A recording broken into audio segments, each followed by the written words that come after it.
Napi takut disalib, wanita ini rela dinikahi meski suami 7 tahun penjara. Seorang warga binaan di Semarang resmi berstatuskan kepala keluarga. Di dalam lapas Kedung Pandai, Semarang, pria berinisial HM resmi mempersunting sang pujaan hati. Mengutip Kompas.com, HM merupakan warga binaan kasus tindak pidana narkotika.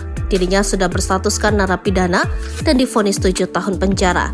Meski sudah menjadi warga binaan lapas, tak membuatnya patah semangat mengejar sang pujaan hati.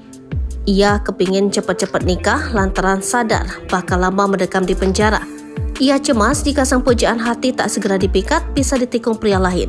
Kepala Lapas Kedung Pandai Semarang, Usman Majid, mengatakan pernikahan tersebut digelar pada Sabtu 30 Desember 2023 pukul 13. Acaranya digelar di Aula Joglo Ageng Lapas Semarang. Lapas Semarang mendatangkan KUA Ngalian untuk menghadirkan penghulu dalam acara tersebut. Pihak keluarga masing-masing mempelai juga ikut hadir untuk menjadi saksi dalam pernikahan tersebut. Pernikahan ini digelar atas permohonan warga binaan pemasyarakatan demi memenuhi haknya melangsungkan kehidupan yang lebih baik di masa mendatang. Dipimpin oleh penghulu dan disaksikan oleh Kepala Seksi Bimbingan Kemasyarakatan serta keluarga mempelai.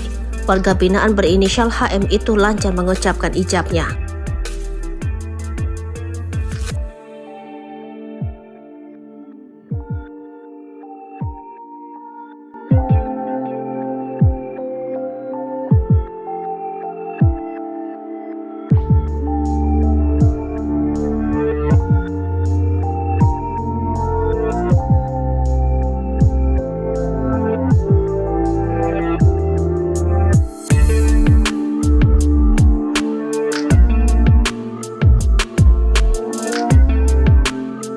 Download Tribun X sekarang, menghadirkan lokal menjadi Indonesia.